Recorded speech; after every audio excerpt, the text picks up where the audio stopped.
호세아 3장 4절에서부터 5절까지입니다. 하나님의 은혜로 살아가는 인생. 지난 시간에는 외간 남자와 바람을 피우다가 그 남자에게 배신과 버림을 받고 종의 몸이 된 고멜을 호세아가 값을 주고 속량한 사건에 대해서 배웠습니다. 이 사건은 신약에서 죄의 종이었던 인간들을 대속하기 위하여 예수 그리스도가 십자가를 지셨던 사건과 동일한 의미를 가지고 있는 매우 중요한 사건입니다. 음란한 여인 고멜을 사랑했던 호세아의 마음이 죄인이었던 우리를 사랑하여 그분의 전부를 내어주신 하나님의 사랑을 상징적으로 보여주고 있는 것입니다. 그래서 한 성경학자는 호세아서 3장을 가리켜 구약의 요한복음 3장과 같다고 이야기합니다. 그 이유는 요한복음 3장의 내용과 호세아서 3장의 내용이 매우 비슷하기 때문입니다. 요한복음 3장에서 가장 대표적인 구절이 무엇입니까? 바로 3장 16절이 아닙니까? 하나님이 세상을 이처럼 사랑하사 독생자를 주셨으니 이는 저를 믿는 자마다 멸망치 않고 영생을 얻게 하려 하심이라. 요한복음 3장 16절이 많은 그리스도인들의 마음 가운데 남아있는 이유, 그리고 교회에서 강조하고 있는 이유는 바로 죄인들을 향한 하나님의 사랑에 대한 극치를 보여주셨기 때문에 그런 것입니다. 하나님이 보여주신 사랑의 극치, 우리 인간이 경험할 수 있는 최대의 사랑을 어디서 발견할 수 있습니까? 바로 십자가 사건에서입니다. 그분의 사랑을 받을 만한 조건과 자격이 없는 우리에게 하나님은 자신의 모든 것을 내어주셨습니다. 그분의 외아들이신 예수 그리스도께서 십자가에서 보여주신 사랑이야말로 사랑의 극치라고 할 수 있습니다. 호세아서 3장은 십자가 사건의 그림자와 같은 사건으로 하나님께서 당신의 백성들에게 부여주신 구속적 사랑의 메시지가 상징적으로 나타나 있습니다. 십자가 사건이 하나님의 사랑의 절정을 나타내었듯이 호세아와 고멜의 사건을 통해 하나님은 그분의 사랑의 절정을 보여주신 것입니다. 지난 시간에는 이처럼 우리를 향한 하나님의 사랑이 얼마나 위대한 것인지에 대해서 살펴보았다면, 오늘은 하나님께서 왜 죄인된 인간들에게 이렇게 위대한 사랑을 베풀어 주셨는지에 대해서 살펴보려고 합니다. 본문 5절을 보시기 바랍니다. 그 후에 이스라엘 자손이 돌아와서 그들의 하나님 여호와 그들의 왕 다윗을 찾고 마지막 날에는 여호와를 경외함으로 여호와와 그의 은총으로 나아가리라. 이 말씀은 고멜과도 같이 남편을 배신한 이스라엘 백성들이 나중에는 자신들의 잘못을 뉘우치고 하나님 앞에 돌아오게 될 것임을 하나님이 예언하고 있는 장면입니다.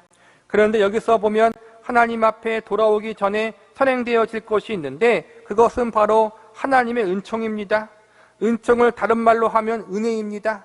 쉽게 정리하자면 이스라엘 백성들이 자신들의 잘못을 뉘우치고 하나님 앞에 돌아오게 하기 위해서 하나님이 은총과 은혜를 내려주셨다는 것입니다. 즉, 하나님의 은총과 은혜가 아니었다면 이스라엘 백성들은 죄를 뉘우칠 수도 없고 하나님 앞에 나아갈 수도 없다는 것입니다. 오늘은 하나님이 하나님 백성들에게 내리시는 은총에 대해서 살펴보고자 합니다.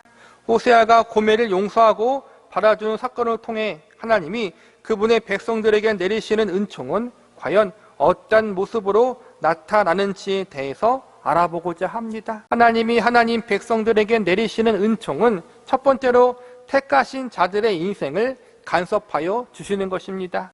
본문 4절을 보시기 바랍니다. 이스라엘 자손들이 많은 날 동안 왕도 없었고 지도자도 없고 제사도 없고 주상도 없고 에봇도 없고 드라빔도 없이 지내다가, 4절의 말씀은 이스라엘 백성들이 그들의 범죄함으로 말미암아 하나님 앞에 징계를 받게 되는 모습을 보여주고 있는 말씀입니다. 많은 날 동안 왕도 없고 지도자도 없다는 것은 나라가 멸망당해서 이방 나라의 포로로 끌려가게 되는 것을 암시해 주고 있는 말입니다. 제사도 없고 주상도 없고 에봇도 없고 드라빔도 없다는 것은 하나님이든 우상이든 신에게 제사를 드리러 가는 장소가 아예 남아있지 않을 정도로 아주 철저하게 나라가 파괴당할 것임을 알려주고 있는 것입니다.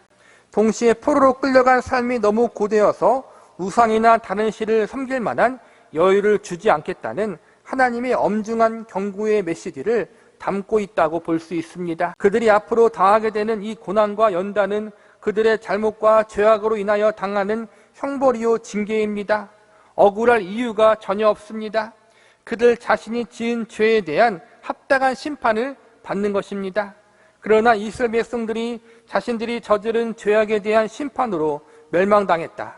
이 메시지만 있었다면 오늘 호세아서의 말씀은 너무나도 암울한 내용이 되었을 것입니다. 마치 고멜이 바람나서 집을 나갔다가 외간 남자에게 배신당해 노예로 팔려나갔다. 이렇게만 소개하고 호세아서의 말씀이 끝났다면 우리는 이 말씀을 통해서 우리가 아주 잘 아는 속담처럼 뿌리는 대로 거둔다, 인과응보이다, 이러한 메시지와 교훈을 배우고 끝났을 것입니다. 죄를 지으면 심판받는다. 이것은 사실 성경에서뿐만 아니라 다른 종교에서도 그리고 우리가 몸담고 있는 세상에서도 가르치는 원리이고 법칙이라고 할 수 있습니다. 만약 우리가 믿는 기독교가 그리고 우리가 하나님의 말씀이라고 믿는 성경 말씀이 가르치는 가장 중요한 진리가 죄를 지으면 심판받게 된다로 끝났다면 우리는 참으로 불행한 종교를 믿는 사람들이 되었을 것입니다. 왜냐하면 우리가 믿는 기독교가 세상 다른 종교와 전혀 다를 것이 없기 때문입니다. 한 불신자가 어떤 신자에게 다음과 같은 질문을 던진 적이 있다고 합니다. 당신이 믿는 기독교의 특징이 무엇인지요? 다른 종교와 다른 점이 무엇이요? 그러자 질문받은 신자가 대답하기를 그것은 바로 은혜입니다. 기독교는 은혜의 종교입니다. 이렇게 말했다고 합니다. 저는 이 신자의 대답이 정답이라고 믿습니다. 기독교가 세상의 다른 종교와 구별되는 가장 큰 특징은 바로 은혜에 있습니다. 창조주 하나님이 죄인인 인간들에게 먼저 찾아오셔서 은혜를 베풀어 주셨다. 이것이 바로 기독교의 가장 큰 특징이라고 할 수 있습니다. 하나님이 베푸시는 은혜는 단순히 쌍적인 성공과 번영에 초점을 맞추는 것이 아니라 오늘 본문에 나와 있듯이 하나님이 베푸시는 은혜는 하나님이 택하신 백성들의 삶을 가만히 내려두거나 방관하지 않으신다는 것에 있습니다. 쉬운 말로 하나님은 하나님 백성들의 인생을 간섭하신다는 것입니다. 어떻게 간섭하시냐 하면 죄악의 길로 가지 못하도록 혹시 죄악의 길로 걸어가면 그 길에서 돌이킬 수 있도록 하나님 백성들의 삶을 간섭하십니다. 고멜이 바람난 남자에게 버림받고 배신당한 일 그리고 노예로 팔리게 된 일의 뒷면에는 하나님이 그렇게 섭리하셨기 때문입니다. 고멜이 바람난 남자와 행복하게 잘 살았다면 그녀는 영원히 음란한 여인으로 호세아를 배신한 여인으로 우리에게 기억되었을 것입니다. 그러나 하나님은 그녀에게 실패를 경험하게 하심으로 영원한 음란한 여인으로 남지 않도록 그녀의 인생에 간섭하셨습니다. 이스라엘 백성들도 동일합니다. 그들이 하나님을 떠나 우상 숭배를 하고 세상을 더 사랑하고 쾌락을 쫓아 행복하게 살다가 행복하게 죽었다면 이들은 결국 죄로 인한 영원한 사망과 저주를 받게 되었을 것입니다. 하나님이 우리가 이 세상에서 하나님을 떠나 잠시 행복하게 살다가 나중에 죽어 영원한 저주와 심판을 받는 것을 원치 않으십니다. 그래서 하나님은 그분의 백성들이 잘못된 길을 가서 성공을 경험케 하지 않으시고 실패를 경험케 하심으로 영원한 멸망의 길인 죄악의 길로 가는 것을 막아버리십니다. 우리는 성공과 번영이 하나님이 주시는 복이요 은총이라고 생각합니다. 그러나 사실 실패와 넘어짐도 하나님이 주시는 복이요 은총이 될 수 있다는 사실을 잊지 말아야 합니다. 하나님 백성들을 향한 하나님의 간섭하심은 이처럼 영원한 멸망의 길, 영원한 죽음과 사망의 길로 가지 않도록 막으시고 때론 실패와 좌절과 낙심을 경험케 하는 은혜의 역사인 것입니다. 그러므로 하나님의 백성들은 잘 될 때만이 아니라 잘 되지 않을 때에도 하나님의 은총 가운데 있다는 사실을 잊지 마시기 바랍니다. 하나님이 하나님 백성들에게 내리시는 은총은 두 번째로 택하신 자들이 회개하는 자리로 이끌어 주신다는 것입니다. 하나님은 하나님 백성들의 삶과 인생을 간섭하셔서 악한 길, 죄악의 길로 빠져 들어가시는 것을 막으십니다. 그리고 한 발 더 나아가서 죄악의 길로 빠져 들어가는 것을 돌이켜 회개하는 자리에까지 이끌어 주십니다. 하나님이 하나님 백성들을 회개하는 자리에 이끄시는 방법은 매우 인격적인 방법을 사용하십니다. 단순히 형벌과 징계만 내리시고 겁을 주어 억지로 회개하는 자리로 인도하는 것이 아니라 스스로 많은 실패와 넘어짐의 시행착오를 겪은 후 자신이 무엇을 잘못했는지를 깨닫도록 섭리하십니다. 마치 고멜이 바람난 남자에게 배신을 당하고 버림당한 후에 본 남편인 호세아가 얼마나 좋은 사람이었는지, 자신이 얼마나 호세아에게 잘못을 했는지 뉘우치게 되는 것과 동일한 것입니다. 하나님이 하나님 백성들에게 내리시는 은총이 바로 이와 같습니다. 자신들이 하나님보다 더 사랑하고 더 중요하게 추구했던 모든 것들이 결국에는 얼마나 허무하고 헛된 것인지 인생의 실패와 넘어짐을 통해서, 많은 시행착오를 통해서 깨닫도록 섭리하십니다. 이쪽으로도 가보고 저쪽으로도 가보고 자신이 하고 싶은 것을 다 해보도록 허락하십니다. 물론 정도의 차이는 있지만 하나님이 보실 때 충분히 자신이 추구하고 원하는 것을 어느 정도 다 경험케 하십니다. 그리고 그 이후에 그동안 자신이 몸과 마음을 빼앗겨 몰두하고 사랑했던 세상의 것이 얼마나 험한 것인지 알게 하십니다. 마치 바닷물을 마시면 마실수록 갈증이 심해지는 것처럼 그것들이 자신을 만족시켜주거나 구원해 줄 수 없다는 사실을 여러 실패와 수많은 시행착오를 통해서 알게 하십니다. 인생의 실패와 쓴맛을 다 경험케 하신 후에 하나님을 떠나고 하나님을 거절했던 지난날에 자신의 모습이 얼마나 어리석은지 뼈저리게 깨닫게 하십니다. 그래서 호세아서 2장 7절에 고멜이 했던 말처럼 이렇게 고백하게 될 것입니다. 내가 본 남편에게로 돌아가리니 그때 내 형편이 지금보다 나았습니다. 자신이 당한 고난으로 인하여 신실한 남편인 호세아를 떠난 자신이 얼마나 어리석었는지 고멜이 깨닫게 되었던 것처럼 우리들도 그러한 자리에 갈 수 있도록 하나님이 섭리하여 주십니다. 자신의 잘못을 깨닫게 하시고 하나님 앞에 돌이켜 회개할 수 있는 기회를 주시는 것, 이것이 하나님 백성들에게 주시는 하나님의 크신 은혜라는 사실을 기억하시기 바랍니다. 하나님이 하나님 백성들에게 내리시는 은총은 세 번째로 택하신 자들이 하나님만이 유일하고 참된 소망이심을 알게 하여 주시는 것입니다. 본문 5절을 보시기 바랍니다. 그 후에 이스라엘 자손들이 돌아와 그들의 하나님 여호와 그들의 왕 다윗을 찾고 마지막 날에는 여호와를 경외함으로 여호와와 그의 은총으로 나아가리라. 5절 시작 부분에 나오는 그 후라는 말은 하나님의 여러 간섭하심의 은혜로 말미암아 이스라엘 백성들이 사랑의 징계도 받고 실패와 넘어짐도 경험하고 자신들의 잘못으로 인한 수많은 시행착오를 겪은 이유를 의미하는 것입니다. 이 모든 일을 겪은 후에 이스라엘 백성들이 하나님 앞에 돌아와 하나님을 그들의 왕으로 삼고 하나님만을 경외하는 자들로 새롭게 된다는 것을 하나님이 예언하고 있는 것입니다. 하나님 편에 있어서 예언이란 것은 단순히 미래의 어느 날 어떤 일이 일어날 것임을 알아맞추는 것을 의미하는 것이 아닙니다. 하나님의 예언은 하나님이 이렇게 하시겠다라는 약속이자 선언이라고 할 수 있습니다. 하나님이 정하신 시점에 범죄한 이스라엘 백성들이 자신들의 잘못을 뉘우치고 회개하여 하나님 앞에 나오게 될 것이다. 이 일을 하나님이 직접 행하실 것이다. 이러한 선포를 하시는 것입니다. 이런 일이 가능할 수 있었던 것은 이스라엘 백성들에게 원인과 이유가 있어서가 아니라 오로지 그렇게 하시겠다고 작정하신 하나님의 의지가 있었기 때문입니다. 그리고 이렇게 작정하신 하나님의 의지는 하나님의 자비와 긍휼에 근거한 것입니다.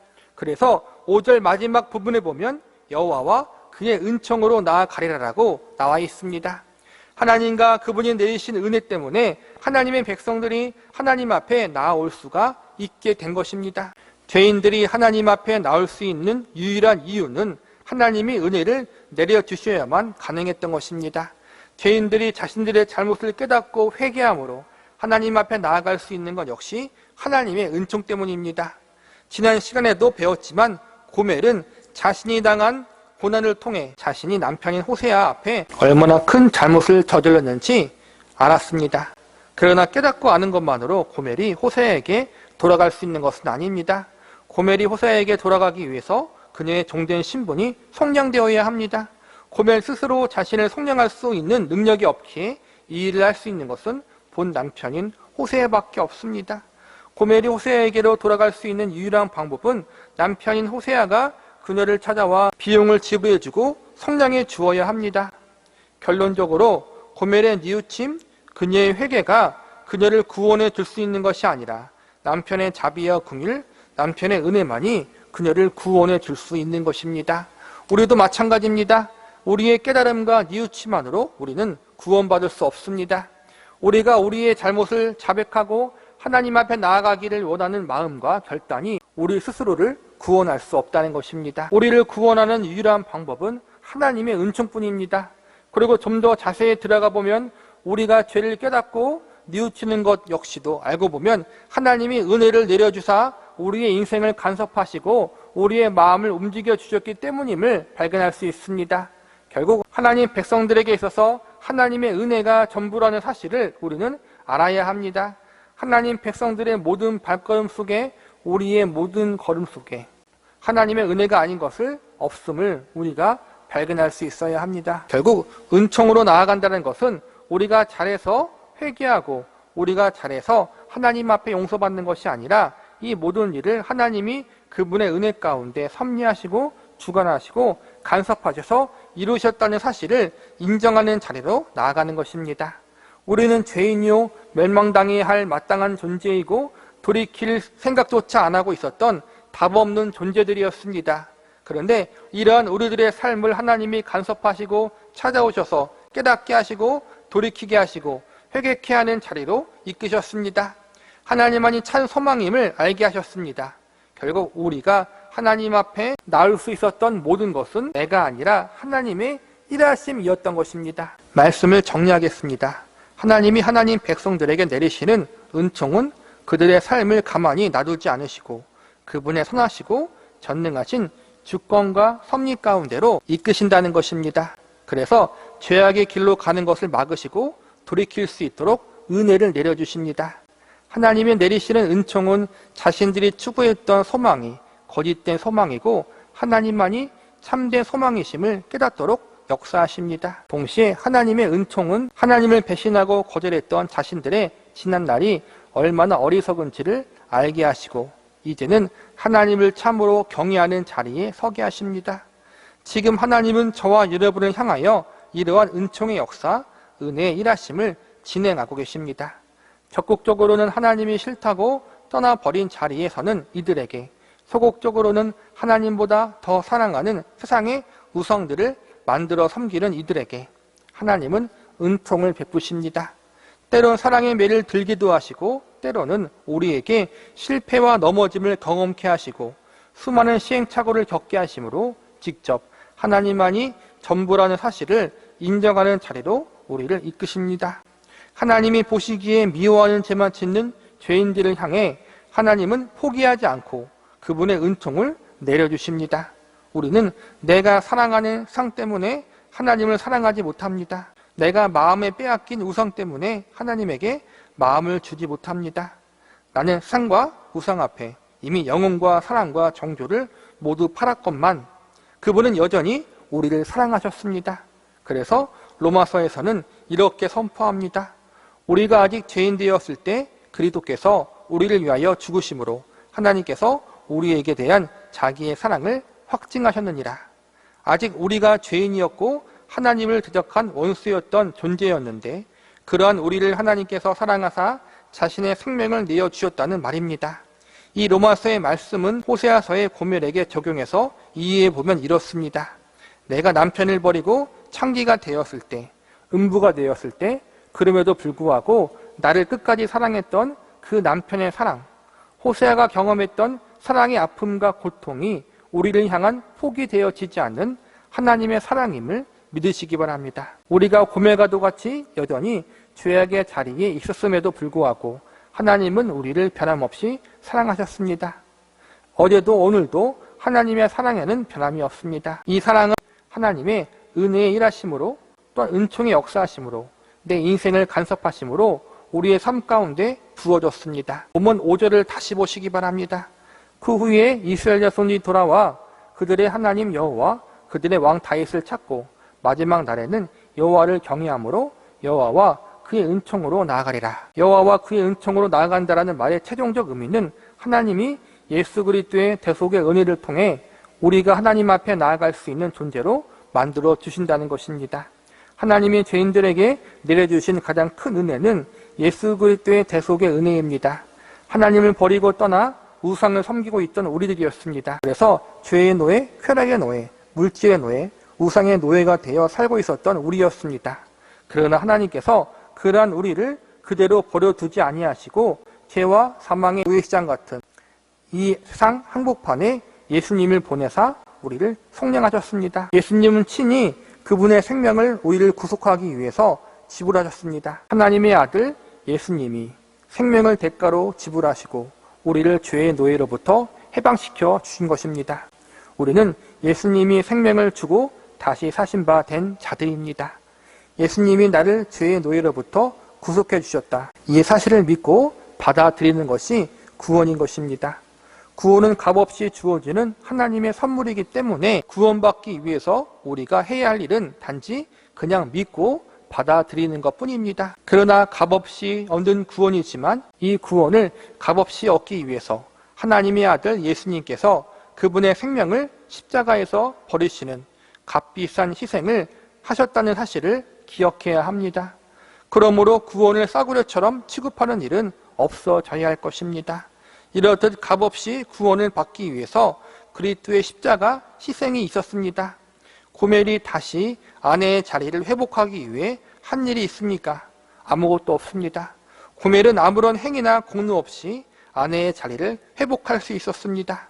그러나 그 자리를 복원하기 위해서 호세아는 그가 가진 전부를 지불했습니다. 저와 여러분의 삶과 인생은 하나님의 은혜와 사랑으로 살아가는 인생임을 잊지 마시기 바랍니다.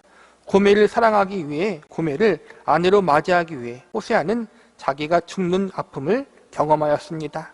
자신의 생명과 자존심을 내놓았습니다.